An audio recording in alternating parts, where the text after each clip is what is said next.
Hey guys, Bassmaster Elite Series Pro Wes Logan here. Want to give y'all a little bit of a rundown of what I call my spotted bass candy. It's my 3 go-to techniques whenever I'm going to a spotted bass lake and they're going to be the main species I'm targeting. We're going to go from bottom to top and everywhere in between. Let's start on the bottom. I like to throw, you have your basic shaky head with a zoom trick worm, finesse worm. Here I have rigged up the zoom beatdown, which is a smaller version of, the finesse worm and all that. I have it rigged weedless. You can use it with an exposed hook either way. I like the weedless because you can come through brush, fishing brush piles in front of docks, out on rocky points, you're not gonna get hung up near as much. I like to throw that with the Arc Enforcer spinning rod. It's a 7-1 medium action. Extra fast action on the tip because you get you're able to drag that on the bottom, but you've still got enough backbone with this medium rod to drive the hook home and have enough backbone. That's my bottom presentation, brush piles, rocky points, stuff like that. Moving on up, we're gonna go to suspended fish, which everybody knows spotted bass like to suspend or under bait and off of points around bridge pile and stuff of that sort. Jerkbait is really hard to beat in that situation.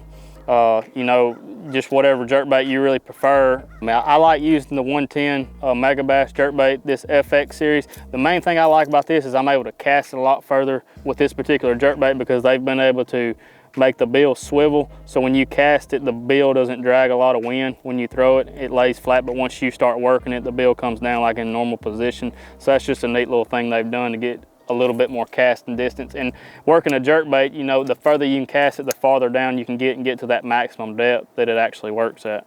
I throw that also on an Arc Reinforcer. I use a 6/8 because I'm a little bit shorter guy, and the longer jerkbait rod I get tends to, when I'm jerking it, it hits the water. So I like a 6/8, a medium action. This medium action Arc Reinforcer has a lot of tip all the way down about halfway of the rod. So when you're jerking it and working it pretty good and the fish does get it and you don't know, when you go to jerk again, you're not gonna rip the hooks out of his mouth. You're gonna let him get it good.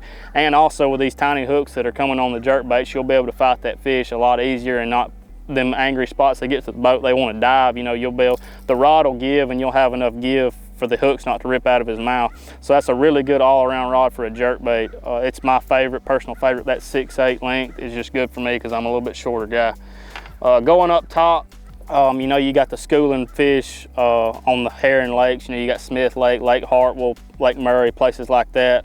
I like to throw the TP. The mouth of this bait has a cup in it like a poplar, but it has the length of a walking style bait, and you're able to cast it a lot further than normal regular walking baits, the old style. When you walk it, you can hear the different sound, and I personally like that because it's anything I can find that's a little different nowadays with everything getting so pressured tends to help you get a bite here and there, and that can be the difference in winning a tournament or not. This TP 115, we've kind of gotten the best of both worlds. You have the really big walking style baits and you have the small ones, and with the 115 we've kind of gotten in the middle of that void that's not in the market right now. And another thing we've done with this in between size, we've been able to put 3 hooks on it to where when you're after these schooling fish in these spots, they're not really coming up wanting to swallow the bait, they're wanting to kill it when they hit it. So when they swipe at it with that extra hook, you've got another chance to grab him in the face, grab him in the side, or if he does eat it, gets the back hook with it flinging around and stuff, you could get an extra hook in him, which will be a lot better for you landing the fish. But that's a big key with this topwater bait. We've been able to get that in between size and be able to keep the 3rd hook on there for those fish that just swipe at it. I like to throw this on the Lancer Pro. It's a 7/3 medium heavy. I like the medium heavy with the straight braid that I throw on topwater because you get a lot of distance out of it.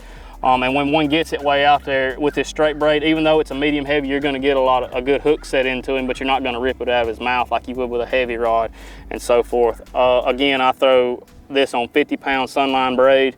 I like 50-pound, just all around good size braid to me. It casts real good.